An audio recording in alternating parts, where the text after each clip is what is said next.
Do you ever feel like the life that you're living really isn't your own? Like maybe you're living somebody else's life and you look around and you wonder like, how did I get here? And what the heck am I doing? Well, today we got a question from a young man who's struggling with just that. And you're not alone, bro. I totally know what you're going through, and I'm sure many others watching this can relate. So the question goes on and says, Yo, Elliott, I've come to the point where I don't even know if the life that I'm living is mine. He says, I've done everything I was told would make me successful. Got the job, played the role, stayed positive. But deep down, I feel numb, frustrated, and fake. I don't know how to be honest with myself anymore. How do I strip away the lies that I believed and get back to who I really am? Great question, man.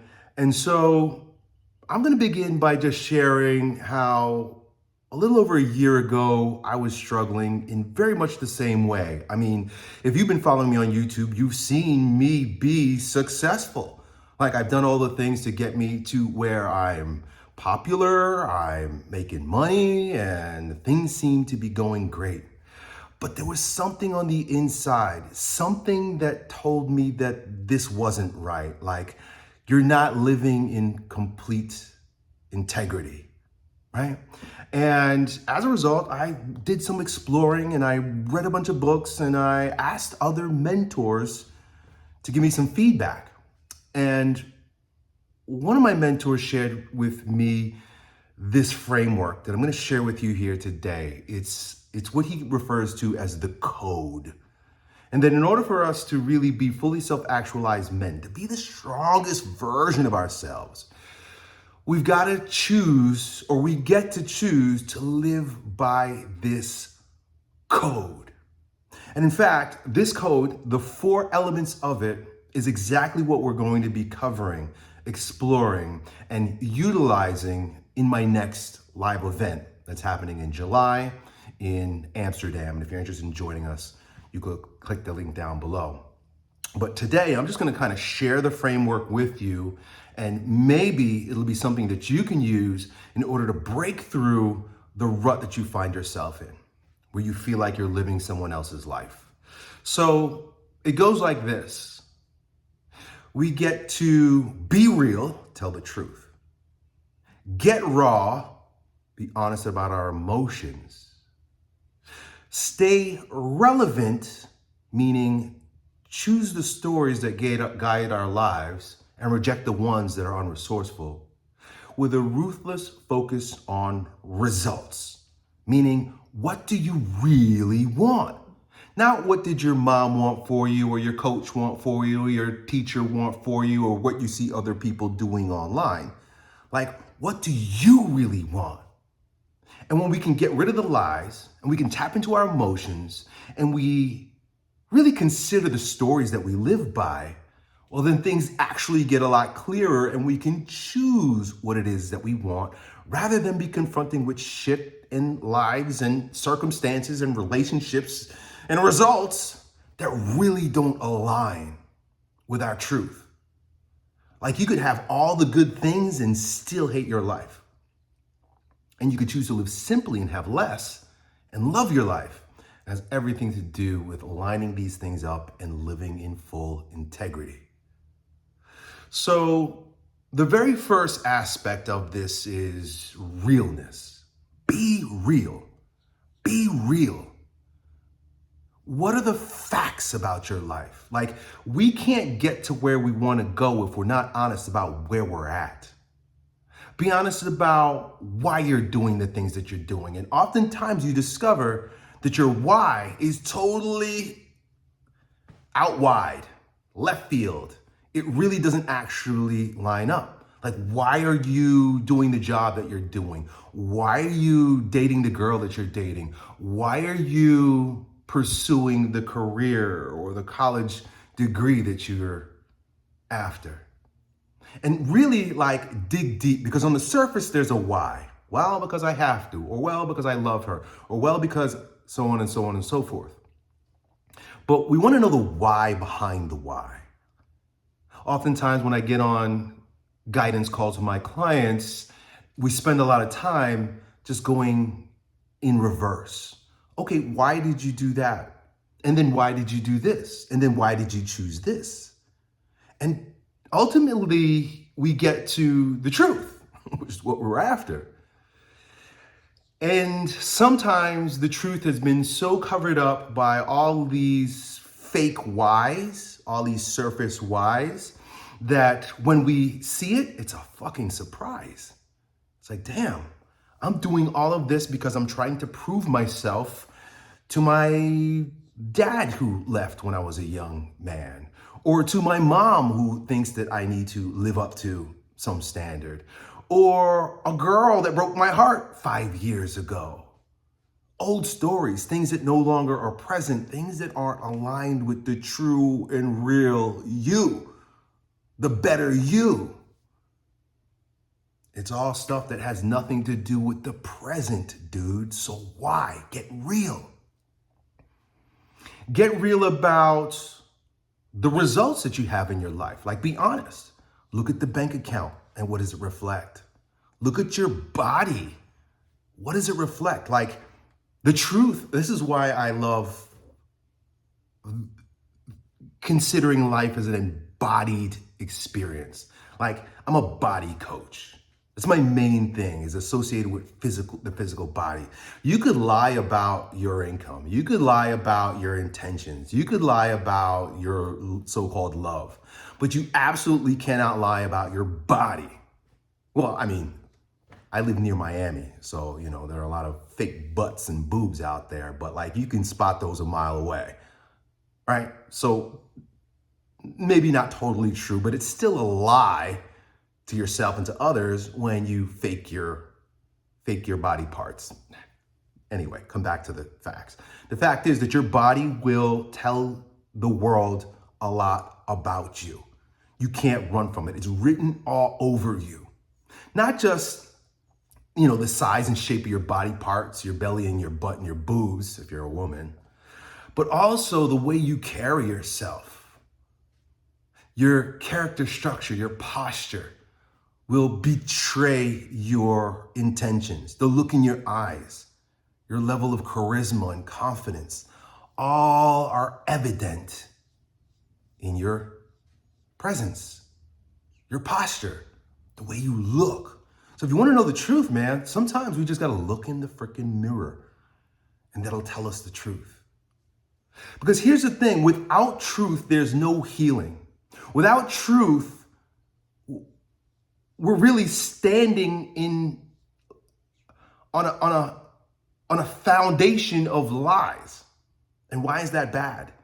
Because if I'm going to use a map to get from where I am to where I want to be, but I'm lying about where I am, I'm never going to be able to get where I want to be.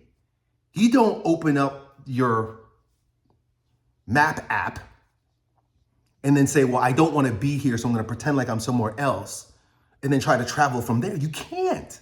It's dumb. So standing on a foundation of lies means there's never going to be any prize. You can't get there from here. You can't get there from there. You got to get there from here. And we got to be honest about what's here. And a lot of this has to do with internal healing. Right? Like, knowing the truth, knowing the facts is important on the outside. Like, the example I'm using is a map. But the way we live our life is based on a inner paradigm. It's an inner phenomenon. Like, the facts about who you are is important. Like, for example, it's taken me decades to be honest with myself about ADHD. I always denied it, and by denying it and casting it into the shadow, it ruled me from the shadows. Because I wasn't willing to look at it, I couldn't do anything about it, so there's no healing associated with it. But, you know, most recently, I've decided that I'm going to be honest about this, and as a result, I realized there are certain foods that I eat and certain actions that I take and certain things that I do that inflame ADHD. But because I was trying to ignore the fact that it was actually there for whatever it's worth, I'm still learning about myself. I never did the research to take a look at what might be triggering this sense of angst in my body and confusion in my mind. But only with the truth can it be dealt with. You can't heal a wound that's hidden. It needs to be exposed to the light of day. So that's real. We gotta be real. We gotta be honest. We gotta tell the truth to ourselves and everyone else, me and you. And that's what we're gonna do when we meet, me and you, and the other men in our tribe in Amsterdam in July. Tell the truth. Come out about the truth. And then we move on to getting raw, which has everything to do with emotions. Emotions never lie. Like, emotions are what they are. They arise and we could either acknowledge them or we don't. We can stuff them down and that's the lie, or we can just pretend like it isn't what it is. But once again, because emotion is embodied, it's written all over you, dude. We can see it. There's a latent anger. One of my clients, he's doing really well in life. He's building his business and he's doing real good work, but he's doing it out of a position of anger. And it's written all over his face. Every day when I look at his face, he just looks like this. He looks mad. Because the truth is that he is, but it hasn't been processed. Getting raw is not about being belligerent with our emotions and shouting and screaming and crying and being a emotional mess. That's not required of men. That's not resourceful for men. But it goes back once again to being truthful, telling the truth, being honest about what it is that you feel. Like, we live in a world where feelings and emotions have been so shuttled to the shadows that we don't even have feeling words. Like, you know that you're lying when you say something like, I feel like. You know someone is lying, maybe not out of a bad place, but they're just they're ignorant. When they say, I feel like you don't like me. I feel like I want to this. I feel like all that, I feel like is not getting to the actual emotion. I feel angry. I feel sad. I feel confused. That's the right language to use in association with our emotions. We need a feelings vocabulary, but not just that. That's the rational aspect of it that we as men need to embrace. Be honest about our feelings and use words to describe them face to face. But at the same time, they need to be processed. And there's a lot of different ways to process emotions.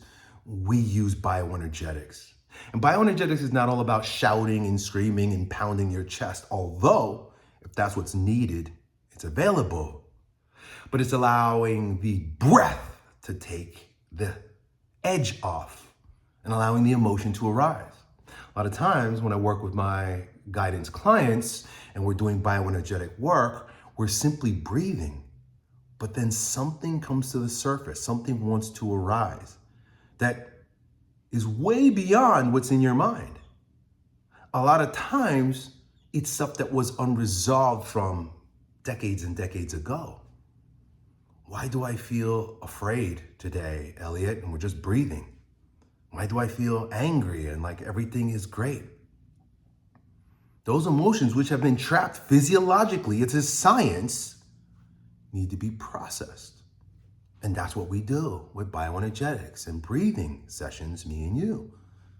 That's what it's all about, bringing the emotion to the surface so that it can be dealt with.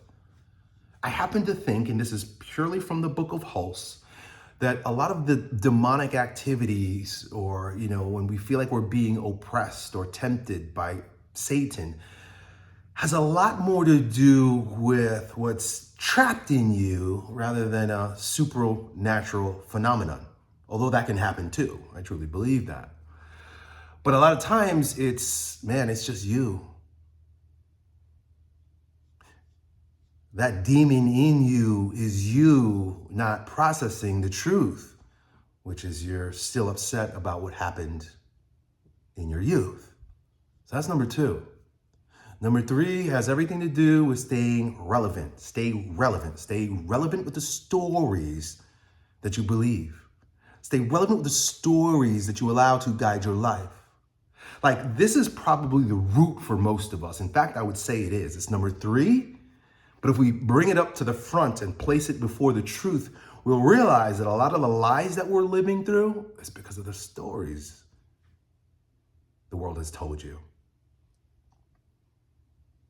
Like, we gotta pay attention to the conversation between our ears. What are you saying to you? And where did that come from, dude? Like, whose story is that? We take a lot of things for face value as Americans. We take certain things to be basic truths. But do you ever explore them? Do you ever look deeper? Do you ask any questions about why you believe what you do? Because those who have implanted those seeds of deceit in your mind, they know what they were doing. All kinds of things, from the lies about God, and the lies about morality, and the lies about your sexuality, and the lies about your worth. There's an enemy that wants to destroy you, and so he implants stories that don't serve. Where do these stories come from? Well, pay attention to the music that you listen to. Pay attention to the movies that you watch. Pay attention to your so-called education that you've got. It's funny because recently I was thinking about, like, how is it that, man, at least me growing up in the 80s and 90s, how did I become such a blue pill beta male simp? Just being honest with myself. I see where I behave that way in many instances. But then I remember listening to music in the 80s, like R&B music that would come on Hot 97. And it was all about dudes simping over chicks. And the chicks acted like they had dicks. So all these strong, independent women, they're buying a false story too. I'm just telling you the truth, right? I'm honest now, dude, so that doesn't control me like it used to. And then finally, number 4, results that you want. Once again, results that are yours. Like, what do you want, dude? Like, I've spent a lot of time in my life chasing results that I really don't want, or chasing some pie in the sky that's sort of intangible and always moving. The goalpost keeps moving. Like, what do you really want? And it usually has something to do with your needs. But of course, we want a little bit more than our needs. But do you really want all that you're chasing? And if you don't have what you want and you're not getting what you need, you got to go back to the beginning, dude. What is the truth? Results. I mean, that's really what it boils down to, right? The truth about the results that you've got, the results that you want, and the life that you're actually living, so that your life can be yours, my friend. How do I strip away the lies I believed and get back to who I really am? Everything I said here will support you, but even more, if you want to work one-on-one with me, you could click a link down below and join me on a call, and we'll dig a little bit deeper, dude, and find out the truth about you. Or you can join a like-minded group of men who are going to be gathering in the heart of Europe at Amsterdam in July, and we're going to work it all out together, you and I, and a cadre of fellas, men, who are all on the same path, dude. So I hope to see you there. Click the link down below. Done.